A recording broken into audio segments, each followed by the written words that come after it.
McGivern.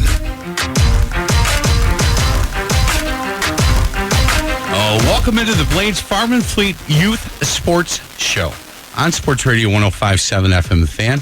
I am Mike McGivern, joined by my special guest, John Young. He is Catholic Youth Football Club coach, Greater Metro Milwaukee Youth Football League president, Jim Crowley, Catholic Youth Football Club president, and Jacob Young, sophomore at Franklin, played in the program. Guys, thanks a lot. Jim Crowley, it's good to see you. Man, I almost screwed this thing up, huh? No, we went back and forth dates, and I'll tell you, finally when I went back and looked at the text messages, I figured out how this thing got a little bit messed up, but I apologize. Thanks a lot for being able to be flexible and get here this morning. We want to thank you, first off, Mike. As we had talked about, it'll all work out, and it sure did. You did tell me that. And, a couple of Irish boys talking. It normally doesn't make for good conversation, but it worked out all right. A little bit of conversation, I'd say. But we really, really appreciate the opportunity to come on and appreciate what you do for not only youth sports, but as well as high school sports, and how you've brought everything to the forefront and giving opportunities for groups like us. I really appreciate that, Jim. Thank you for that. Hey, John, let's talk, if we can. We're going to talk two different areas today, I think. The Greater Metro Milwaukee Youth Football League. Talk a little bit about that. What does that entail? The Greater Metro Milwaukee Youth Football League is a group of schools that still want to provide football for the youth of their schools, the 7th and 8th grade and 5th and 6th grade.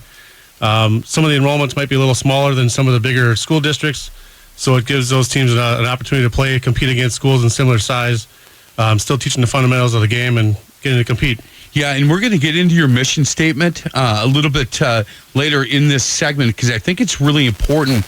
But let's talk about what schools and teams play in that conference. Currently, we have teams from Brookfield Academy, Lake Country Lutheran, Kettle Moraine Lutheran, Milwaukee Lutheran. Shorewood Messmer has a 7th and 8th grade team only.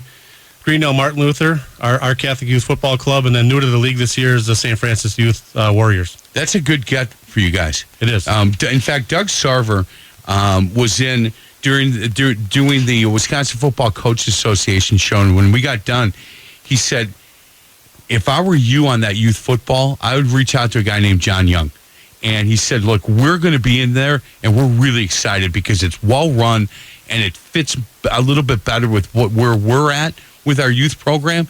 And so he's really excited to be part of this thing. That's great. No, he's been a great guy to talk to and get to know over the last several months between emailing, texting, and talking on the phone. He's attended a couple of our meetings, and obviously with him as a big part of the WFCA that he is, he's got a lot of resources that we could use as a league as well to help keep our league strong and keep it growing. How long have you been doing this, John? I've been coaching for over 20 years. 22 about. Crowley, Jim, how long have you been doing it? I've been doing it this will be 25 years. So, and we're the pups, actually. We've got a couple guys, Tom Gasparetti, who's been doing it for 35 years. My dad, who takes care of the equipment, he's been doing it since 73. So, Wow. we're just the babes. Yeah, you are. Yeah, this stuff gets in your blood. Boys, it's hard to get it out. Coach basketball 35 years and retired, and now I'm back, and it's hard to stop. It's funny you mentioned that because we spoke on the way here. When I first got into it, and I'm sure Jim was the same way, it's a passion for the game. When you played it when you were younger, you get in and you get coaching, and you think it's just about the football, but it's more than just about the football, or it's about the kids and the effect you have on them. And I see that, we can see that in you when you do your Thursday night games or even listen to you on the radio. There's a passion in your voice. I appreciate that. It's in football almost, if you really think about it, it's probably third or fourth in line. The game because there's so many other things that you learn from coaching and you can teach. The longer you do it, I think the better we get, and the life lessons you learn. Joe Cook used to say, look, football teaches more life lessons than any sport, and it's because there's a number of kids. You have more kids than most. He always two platooned, so he'd have 44 kids fully invested in what they're doing, in being part of this whole thing. And he talked a lot about life lessons that you learn from the game of football. Jacob, you're a sophomore over at Franklin, is that correct? Yes, sir. If you can come a little closer to the mic. Did you play in this league? I did. Yeah? 5th, 6th, 7th, and 8th grade, I played with the Catholic Youth Football Club. And now you're a Sabre. Yes, sir. What position? They had me playing linebacker last year in special teams, but this year I'm going to play more of an offense, H-back type guy. JV? Hopefully varsity this year. Hopefully varsity. That program over at Franklin, we had the Franklin Youth Football Program in our first show, and the best thing that happened, and look, there are people that go, that Franklin Youth Program, how do they do it? It's got all these kids, and they have all this money, and about 10 minutes in, I said, what are the issues you guys have? And we said, I can't find volunteers. 5% of the people do 90% of the work. It's like church. That's exactly how it is at church. And she said, so we have issues like everybody else. And so I think what that did is it pulled the curtain back a little bit to other youth programs going, okay, hold on. Even they're having some issues. So it's okay that we're having issues. When you talk about your league, John, what are the issues that you guys have? I think some of the schools in general were enrollment numbers. Some of the smaller schools. We had some former schools that left our league.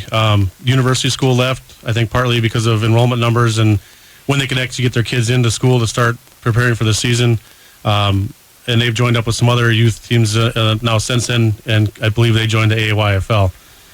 Volunteers is always an issue just for us. And then depending on what program it is, it's money too. Money always is a big factor for everybody. Yeah. Keeping equipment up to date and safe for everybody, things like that. Jim, how about you? So let's explain this. You're the president of the Catholic Youth Football Club. The Catholic Youth Football Club plays in the umbrella of the Greater Metro Youth Football Conference. So you're one of the teams when you talk about Brookfield Academy or you talk about Greendale Martin Luther or Lake Country, the Catholic schools, you guys kind of co-op a team. Correct. Actually, what happened is a number of years ago, we got together. We had our own league, the Catholic Youth Football League.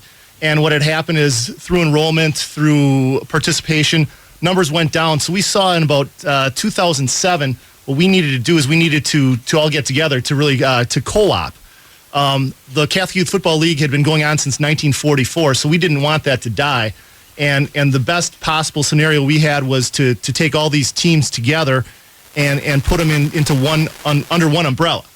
And that includes St. Romans, St. Charles, Our Lady Queen of Peace, Blessed Sacrament, Catholic East, St. Adalbert's, St. Thomas Aquinas, St. Alphonsus. So St. Gregory the Great. St. Gregory the Great. Mm-hmm. So I'm firing them off, and really what had happened is we go out to all those different schools, and we see if they'd like to participate in our program. We all basically, St. Charles is kind of where we have all of our practices and our games and the like, and we've kind of co-op together. So we have different coordinators from different schools. So it does take quite a bit of collaboration and paperwork and those types of things. Hey Jim, when I'm doing that Thursday Night Lights high school football game of the week on My 24, yep. and we'll do a city conference game, and it'll be a co-op situation, and I'll talk to the coach, off the record, and I'll say, how great is this that you get to have kids from? He said, look, it's really difficult because kids that are at this school, they get out at 3:00. The kids over here get out at 3:15. My kids get out at 2:30. And so I want to start practice, but I can't until the buses get here with these other kids. And at least in the beginning, the kids from that school all hang out together. The kids from my school hang out together. It takes us a while to incorporate these kids as one team because they're at different schools. Do you find that difficult? There's a couple things I think at the high school level. Obviously, you're going to have more difficulties because you have that off-season program where you're trying to keep track of all those guys in the weight room and those types of things. Where we're starting our practices typically at 5:00, so we don't have those issues regarding as long as the parents can get there, or we have carpools or that type of thing. Right. There is initially you'll see at the start of the year that certain kids from certain schools will play, or they'll hang out with each other. And then by the end of the year, they're all getting along. And actually, to tell you the truth, that process that we go through, and the whole process of getting those kids together is a lot of fun. And it's really, the coaches can speak to this. Again, I'm more of an administrator guy, but the coaches can speak to all those things. Though. I coach a little bit still. So, yeah. If not on the sidelines, from the stands, trust me, Crowley, I know all about you. Hey, John, last question before we get to a break. One of the reasons we do that WFCA show, Coach Swiddle and I, is because the impression that is out there right now is football is unsafe. And Coach Swittle, who I think is as smart a football guy as you're going to meet, said, look, it's safer now than it's ever been. And we're not doing a good job of branding that or marketing our message. When you have the former president say, look, if I had a son, he'd never play football. And to do that, and that I saw that clip over and over again. And yet I've got guys that are in the trenches, guys like you, and I'll ask you if you think it's true, but guys like Swittle and Sarver saying, look, it's safer now than it's ever been. Oh, yeah, definitely it's safer than it's ever been. I know us as the Catholic Youth Football Club, and then we brought it forward to the league last year, we all got USA Football Heads Up certified, and that goes over different things of blocking and tackling techniques, as well as different drills that you can incorporate into your practices that don't have the contact, the head-to-head or body-to-body contact like you used to have years ago. It also covers different things like equipment fitting, which is important. If your equipment doesn't fit, obviously there's more opportunity for injury, but it covers heat and hydration. It covers sudden cardiac arrest type of training and stuff as well. All of it, yeah. Our coaches are much more trained in a broad field of things than they ever have been. Coach Swittle's son's playing in college, played quarterback at Brookfield East. Little guy, tough kid, never had a concussion. His daughter had to quit playing soccer because she had so many concussions. And nobody talks about that. But people talk about football all the time. Can't have our kids playing football anymore because of this. And maybe as a group, we got to figure out how to tell that message a little bit better. You talked about University School. Those guys, the varsity coach over there, have a program called On the Dot. Are you familiar with that? I am not.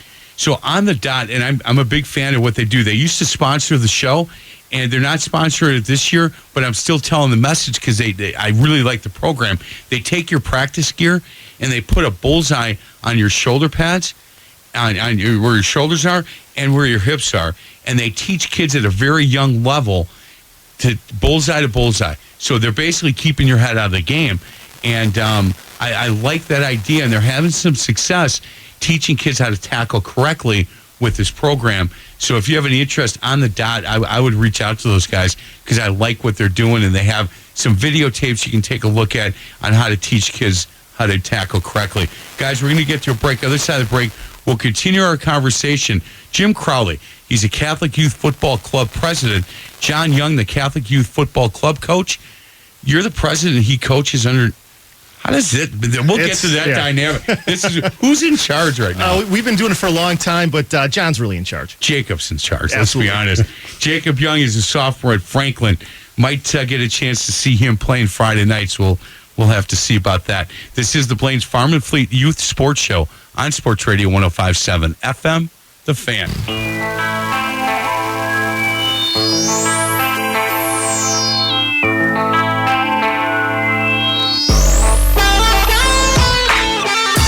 Welcome back to the Blaines Farm and Fleet Youth Sports Show on Sports Radio 105.7 FM The Fan. I'm Mike McGivern alongside my special guest this week, John Young. He is a Catholic Youth Football Club coach and Greater Metro Milwaukee Youth Football League president, alongside Jim Crowley, the Catholic Youth Football Club president, and Jacob Young, sophomore over at Franklin. You're a sophomore now? Yes. So you'll be a junior next year. Yes, so sir. You'll play varsity next year. Yeah. Yeah, I was going to give you some smack if you played for your dad. You got no shot, but I'm just kidding. I just met John Young, so you did play for your dad. Yes. How did that? Was that a good experience for you guys? It was interesting, to say the least. Jacob, I coached my son, Yeah. and in the beginning it was not very good. And then I read a book called Coaching Our Sons, and I got a little bit better at it. I realized that once we got to the kitchen table, I was now his father, no longer his coach. And I think that helped our relationship quite a bit. Did he expect more from you? I think he definitely expected more. He got after me more than the other kids because he knew what I was capable of. And Jacob, as fathers and coaches, it's difficult for us because some guys let their kids get away with murder, and other guys, like your dad and I, expect more from our own kid, and we want to make sure that the other kids realize that we're getting on our kid harder. And I don't know if that's a good thing or not. John, was that a good experience for you? It was difficult, like you mentioned before, when you coached your son. You learn a little bit every year, whether it's the kids you're coaching or you're coaching your own son, because You learn how to push him. You learn how to make sure he gets to learn what he needs to learn. Every kid learns a little different, and you think you know your son well, but they can come back and teach you just as much as you teach them. So I had at the end when I got done coaching, Matthew, we did a father-son show, and I had Andy Cerrone and his son Cam Cerrone from Sussex Hamilton and my son, and I learned more during that show. I learned a lot of stuff I didn't know. The stuff that the people in the hallway, in the locker room, some of the stuff they were saying to him about, you know what, you turn the ball over, you don't get pulled out because your dad's the coach. I turn it over and I get pulled right out. Why is that? And so I answered that day, my kid put in more sweat equity. He had more money in the bank, in that sweat equity bank, than any of those other kids. I know how hard he worked. I know how many times he went to the Y to get his shots up. So I didn't say that back then, and maybe I should have. You know how hard this kid worked. definitely. And so, you know, yeah, look, if the people that are sitting on the sidelines, boys, and I think you'll agree, that are chirping, but they won't come coach, and they won't put the time in, because as coaches, you know, it's not you have a 2-hour practice.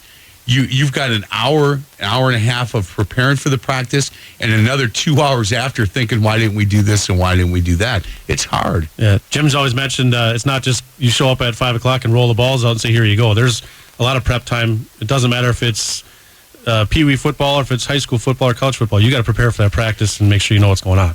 Hey, John, with the Greater Metro Milwaukee Youth Football League, when do you guys have signups and registration, stuff like that? Each school does their own individual sign-up. I know us at the Catholic Youth Football Club does ours now in the spring. I'm assuming these other schools do pretty much that same time. We meet as a league a couple times a year just to rehash the season and go over rule changes, things like that, and if there's any issues that need to be brought up. But each school is pretty much holds their own individual sign-ups. Hey, Jim Crowley, what's the best part? Look, sometimes it's better to be in a smaller conference than it is a big league. And I think, look, I coached my son went to Calvary Baptist. Yep. We had 67 kids in the whole school. We had 7 boys on the basketball team. I call this the Caucasian invasion. We went and played anybody who would play. Sure. And it didn't really matter. And I think that those kids lived on that postage stamp, and they didn't know anything but that. So being in a smaller league like this certainly has its benefits. Absolutely. You know, I mean, you look at it, and it gives an opportunity for a lot of these kids who just want to try out football and put it in a real positive experience. It also gives opportunities where these rivalries really, really get tight. Because, you know, if you're playing a team, you know, you play them in the regular season, and I know in the past they've had a championship game. All of a sudden you're playing them a second time. You know, those battles come out there. I think you get to really, really know the teams real well, the players, and I think on the other end of it, when these kids get done playing, the guys that they just smacked around, they end up being buddies with, and sometimes going to the same school. Absolutely. How do you find coaches for the Catholic Youth Football Club? We've been really, really blessed in that we've got a number of guys who've been around a long time that I talked about before. We really reach out to guys who've played for the club before. We've got another guy, Mark Trinko. He's been coaching for 15 plus years. He's actually played, he's a couple years older than me. And we've got Jake Seidel. He played in the league. The Orlowski brothers, there's a couple of them floating around. They also played in the league. Do you have parents that want to coach? Yes, we do have some of those as well. And that's wonderful. But I think what's made us unique is that we don't have a ton of parents coaching. So that gives us an opportunity to, you know, they're involved. We try to get them, you know, some involvement, especially with the coaching. But a lot of the head coaches are non-parents. I think that's a real positive in that there's no question regarding, you know, playing time in the like. That gets away, Mike. Sorry, that gets away from your point before about, well, your son is playing. How do you get away from that? Well, this is one of those ways that we can kind of avoid that situation with not a lot of parents being coaches. Yeah, I think that's a benefit. Yep. I do, and you know, there are some parents. I think we've all met those guys that believe their kid is going to be the next quarterback for the Green Bay Packers, and he's in 5th grade. You know, and we know those, and so those are tough guys to have coach. They're tough to be in the stands sometimes as well. But if they're the coach, and they're going to play their kid at quarterback no matter what is said, or they're going to play him at running back no matter what is talked about, that gets to be difficult. John, how do you handle stuff like that? It's hard, right? Yeah, it is. It is hard. And the reason I asked the question again, the reason for this show, guys, is to highlight, promote, and celebrate your organization, but it's also to ask some tough questions so other youth programs that are listening that say, look, we don't really have a way to handle that. How do other people handle it? Or how do people raise money, or who coaches, stuff like that? I think it's important that we pull the curtain back so some of these other organizations might learn something from what we're talking about. I can kind of add on to that, Mike. I think part of it is just from an organizational standpoint that we have multiple meetings during the year so we have coaches meetings. We have both meetings where there's going to be coordinators and coaches there, as well as having coaches meetings. So there's clear expectations of what the coaches are going to do, what their role is during the season. I think we do a very good job of, okay, hey, you're going to be coaching offense, you're going to be coaching defense. You're in charge of this, that, or the other thing, making sure that we give everybody responsibilities, yet they know, everybody knows their role. Plus, you got a guy like John here who's been doing it for a long time. We're very, very lucky with that. So he's a well-known guy within our group, obviously. So there's a lot of respect there with everyone knowing their role and understanding that. John, that makes it. I don't know if it makes your job easier, because I would assume that you feel that respect. But I've heard from a number of guys throughout the years about you, and we have not met. But that's true. The respect that people have for the hard work that you put in, I think really benefits this whole league. Getting back to real quickly on the parent issue, if somebody has a problem with their coach, do you want them to talk to their coach 24 hours after a game? How do you work that? We hold a parent meeting at the day of equipment handout before the season starts, and I talk about my unwritten rule of the 24-hour rule. If there's an issue that happens during the game or a practice, sometimes the tempers can get heated a little bit, your demeanor. Sure. Yep. And if we ask that you go home, take a breath, come back the next day and have a civil conversation about it and figure out how we can resolve that issue. Hey, guys, how much do you love when a kid comes out in fifth grade and he's never played before and he gets better throughout the year, and then he comes back as a sixth grader, and now he knows everything slows down a little bit for him, and now this kid has fallen in love with the game. That's the reason we do this stuff, right? Absolutely, and I think you take it another step further, and you see those kids in fifth grade. We had a kid as a seventh grader. He was a little bit worried to play, and you tried to send him into a game, and he felt like he was going to get sick. So he sat out for a year, or he didn't play much that year. He chose not to. Right. His eighth grade year, he came back, and he was an animal out there. He went on to play high school football, was a starting tailback for his team, and he's just one of those success stories. Those are ones you love to talk about.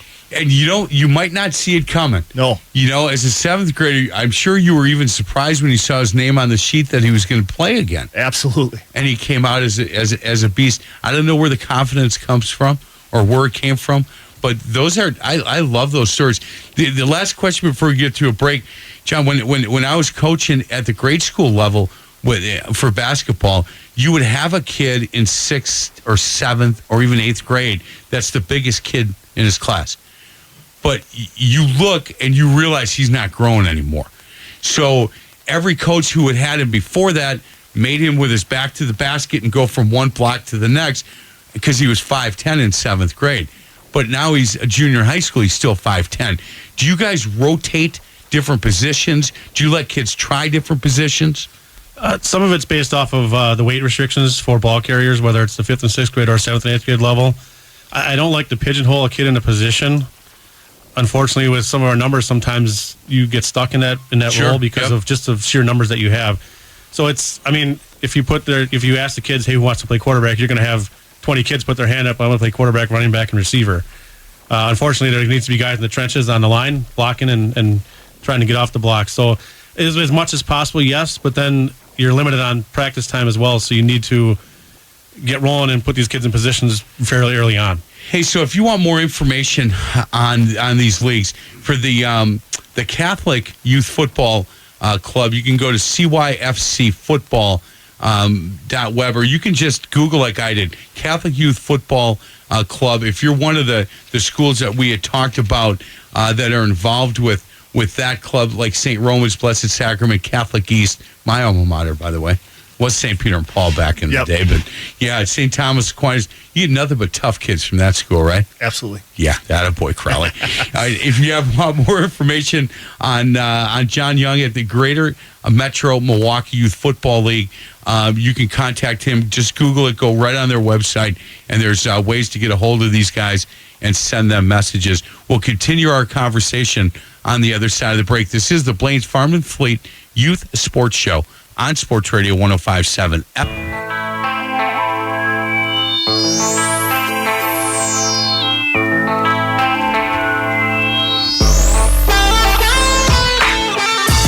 Welcome back to the Blaine's Farm and Fleet Youth Sports Show on Sports Radio 105.7 FM The Fan.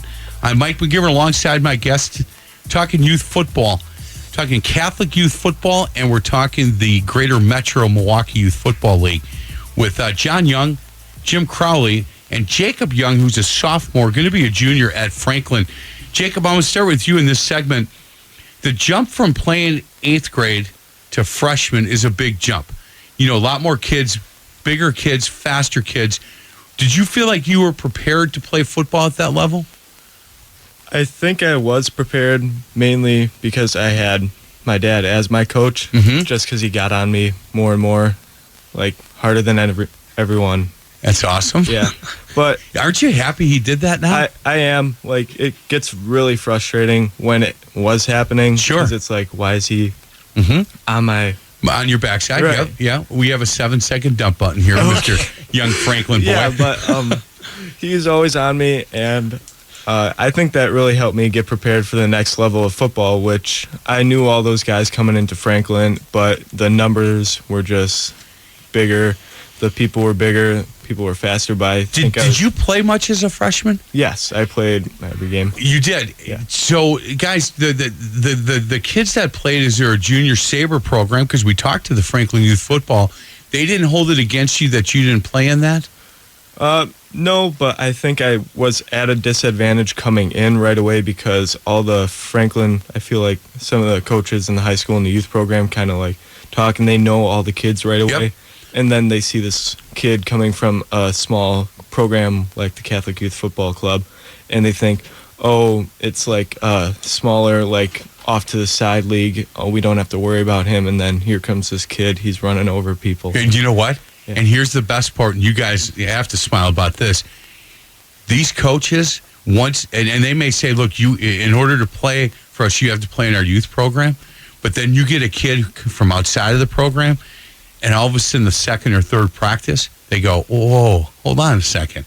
Who, did you know that kid? No, I don't. Did you know that kid? No, he played in that Catholic youth thing. And it doesn't matter at that point. Now it's what do you do on the field?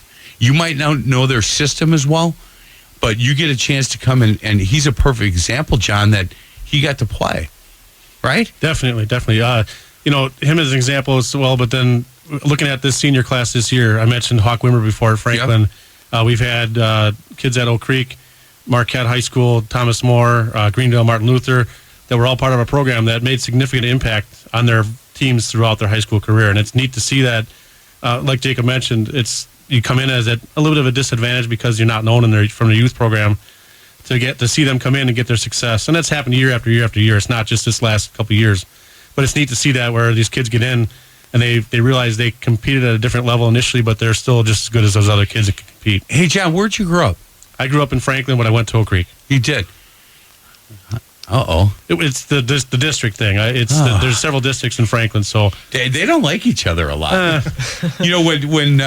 When Joe Cook was here, he wouldn't even drive through Franklin when he was coaching in Oak Creek. He said, if I get pulled over, you'll never see me again. Coach Bart lives in Franklin, though, doesn't he? What's that? Coach Bart lives in Franklin, I believe. I've seen him walking his dog a few times. Yeah, he didn't want anybody to know that, so you just went on the air and talked about that. Oh, now it's got it heated for sure. Hey, Jim, when you watch these kids go through this, and look, I still talk about your nephew. Yep. Yeah, he was the only middle linebacker starting quarterback that I had ever heard of, by the way. Absolutely. Yeah, John. John's a tough kid, and actually he's going to be coaching for the New Berlin Generals this year at the seventh grade level. So he better be listening right now, So he's going to have to go through that coaching process, and hopefully, I know he'll do great. Man, I was a big fan of his, and I haven't talked to him in a long time, but he was our Pick and Save Student Athlete of the Week. Yep, I and remember. Middle linebacker, starting quarterback. Never heard anything like that. In fact, the show he was on, I think we had the coach from lacrosse on. You had Joel Detweiler on there at that time, sure. And actually, way back in the day, I know Joel from UW Platteville days, so sure. Yeah, and then he ended up going to school there. Yep, went to school there, and now he's graduated, and he's falling into the trap of coaching. Yeah, it'll get in his blood. Oh, he'll do a wonderful job. He will do. He definitely will. Toughest part for you with the Catholic Youth Football Club, is it getting enough kids to play? Do you have, even though you co-op, Jim, with all these schools? Sure. How are the numbers, by the way? Numbers at the 5th and 6th grade level, we were at our limit last year. So our numbers are growing, are constantly growing. My son Colin, he played. He was a 5th grader last year, and he'll be playing through the whole group. So obviously, I know a lot of the parents there. That was a help regarding you talked about kind of parental involvement. And parental involvement, especially at the organizational level, is huge because obviously now you're looking from a recruiting standpoint that helps greatly. And I think that's a real positive that we have, trying to grab those parents, again, from an organizational standpoint. Our numbers have been very, very, relatively steady, but slightly growing, slightly on an uptick, which is a positive. Now, you listen to a lot of other programs or knowing a lot of guys in different programs, and theirs has been going down a little bit. So, again, we're it's a battle every year, but we're winning that battle. Hey, is there a team in this league that is always at the top? Is there a team that does it rotate throughout? I'd like to think we're one of those top teams. We've been in the league 8 or 9 years, and we've had one losing season that whole time. We've been blessed to have a good group of kids and have a couple undefeated seasons. Lake Country Lutheran is another top team in the league. Brookfield Academy is always a good competitor. And some of the newer comers, Kelderman Lutheran has only been in the league for a couple of years, Milwaukee Lutheran, so they're newer. Milwaukee Lutheran is always tough. But it's a good, very competitive. I see young Jacobs wearing that T-shirt proudly. 2014, the perfect season, man. Yeah. Good for you. That was a good group of kids. Who'd you beat in the finals that year?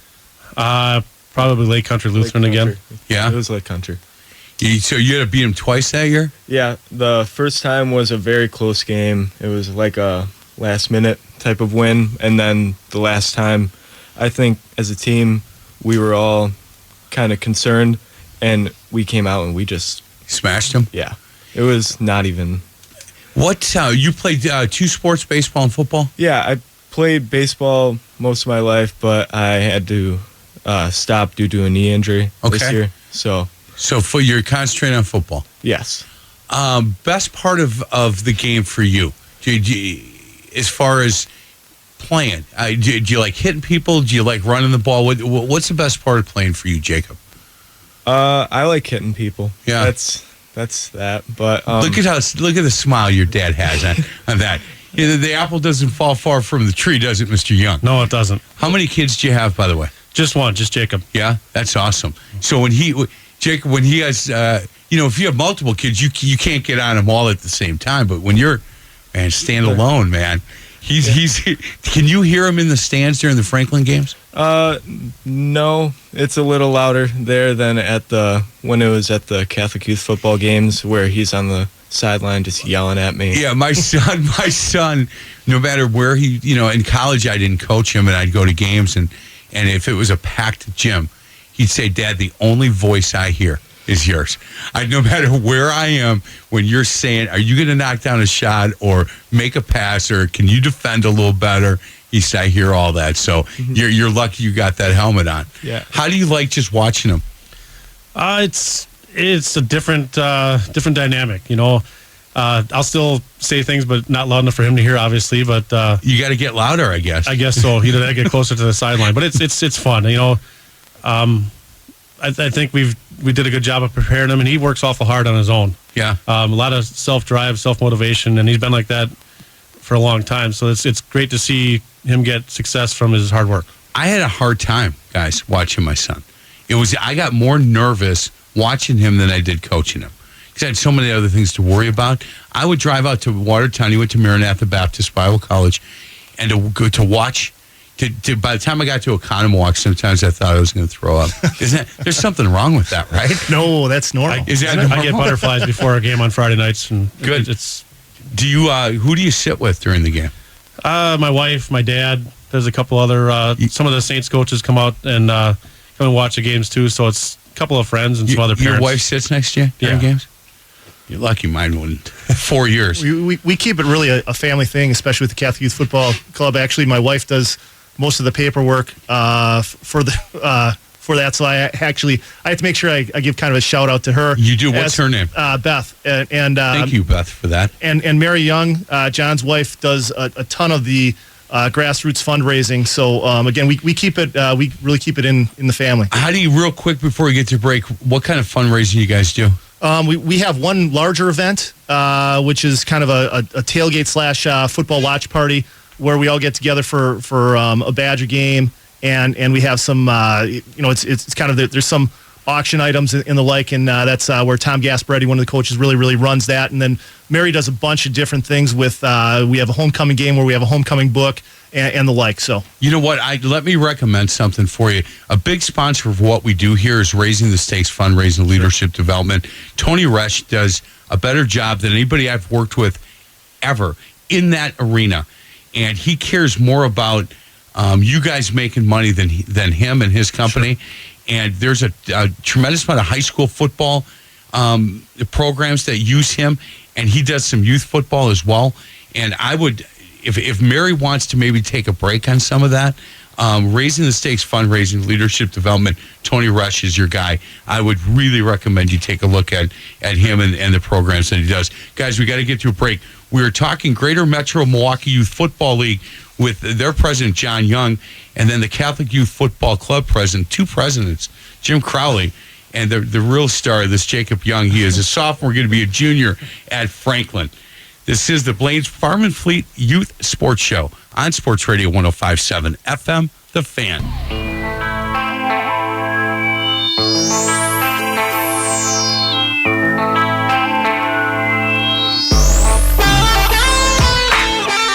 Welcome back to the Dr. Phil Show. Welcome. We are working out John and Jacob Young. They love each other again. I got to be honest. No worries. Mary, they're coming. The boys are coming home, and they are happy right now. Welcome back to the Blaine's Farm and Fleet Youth Sports Show on Sports Radio 105.7 FM, The Fan. In studio, John Young, Catholic Youth Football Club coach and the Greater Metro Milwaukee Youth Football League president, alongside Jim Crowley, Catholic Youth Football Club president, and Jacob Young. He will be a junior at Franklin playing for the Sabres. Again, if you have any interest in joining or learning more about the Greater Metro Milwaukee Youth Football League, you can Google that or go to gmmyfl.org. GMMY, so it's Greater Metro Milwaukee Youth Football League.org.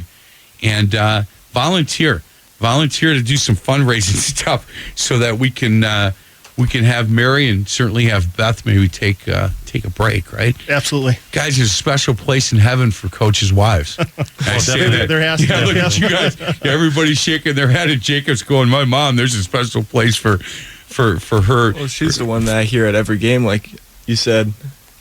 Do I hear him every game? It's like, no, I hear her You hear, all yeah. the time. She's no passionate matter what about it? sporting event, you always hear her, and it's like, That's Mom, you're embarrassing me. But Nope. it like really shows that The hey, love- she's always there for me. It's really nice. the love I love the fact that she's engaged, and my wife was always just wanting to make sure that Matthew didn't get hurt. Yeah. Wanted him to play well, understood the game, but the fear, and he tore his hamstring really bad his last game, freshman college, and it was a really tough offseason for him.